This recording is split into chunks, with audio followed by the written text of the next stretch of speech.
నా పేరు మురళి అండి. శ్రీ పరమేశ్వరి అమ్మవారి దేవాలయాల పరిరక్షణ సేవా సమితి, నెల్లూరు జిల్లా వెంకటాచలం మండలం చౌటపాలెం గ్రామం. మాకు రాష్ట్ర ప్రభుత్వంలో షెడ్యూల్ కులాలు, షెడ్యూల్ తెగల వారికి రాష్ట్ర ప్రభుత్వంలో శ్రీ ధర్మాదాయ దేవాదాయ శాఖలో రావాల్సిన రాయితీలు మాకు అందడం లేదండి.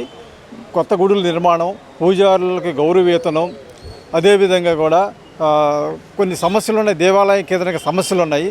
మాకు ఆ సమస్యల పరిష్కార దిశగా మాకు ప్రత్యేకమైన బడ్జెట్ కావాలని, షెడ్యూల్ కులాలు, షెడ్యూల్ తెగల వారికి ప్రత్యేకమైన బడ్జెట్ కావాలని ఈరోజు schedule commission, Hyderabad schedule commission వారు చైర్మన్ గారికి మేము వినతిపత్రం ఇచ్చాము. మాకు భవిష్యత్తులో హిందువులైనటువంటి షెడ్యూల్ కులాలు, షెడ్యూల్ తెగల వారికి ప్రత్యేకమైన బడ్జెట్ ఇచ్చి, ఆ బడ్జెట్ ద్వారా కొత్త దేవాలయ నిర్మాణం, ఆ దేవాలయాల పూజారులకి గౌరవవేతనం, దేవాలయాల కేంద్రంగా ఉన్న సమస్యలన్నీ పరిష్కార దిశగా చేయమని మేము గౌరవ షెడ్యూల్ కులాల చైర్మన్ వారికి వినతిపత్రం ఇచ్చాము. ఆ సార్ కూడా అడిగాడు, దేవాలయ కేంద్రంగా మీరు ఏం చేస్తున్నారో అడిగాడు. మేము కూడా దానికి సార్కి మేము చేసినటువంటి పనులు విశదీకరంగా చెప్పాము. ఆయన కూడా సంతోషం వ్యక్తం చేసి మేము ఈ సమస్యను రాష్ట్ర ప్రభుత్వం దృష్టికి తీసుకెళ్ళి సత్వర పరిష్కారం దిశగా మేము ఆలోచిస్తామని చెప్పి ఆయన మాకు భరోసా ఇవ్వడం కూడా జరిగింది. కావున మాకు తొందరగా ఈ దేవాలయాల కేంద్రంగా ఈ యొక్క సమస్యల పరిష్కారం చేస్తారని చెప్పి కోరుకుంటూ మేము సెలవు తీసుకుంటున్నాం. మాతా పరమేశ్వరి అమ్మవారి దేవస్థానం అసోసియేషన్ మెంబర్లము. మా పేరు రాధాకృష్ణ, మా తోటపల్లి గూడూరు.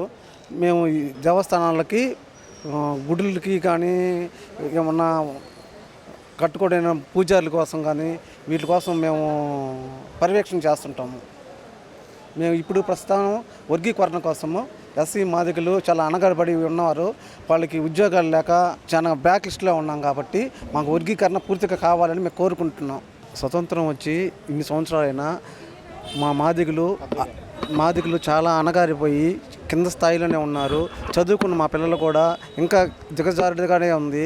ఈ కుల వర్గీకరణ జరగకపోతే ఇంకా మేము కిందకే ఉంటాం తప్ప పైకి వచ్చే ప్రసక్తి లేదు.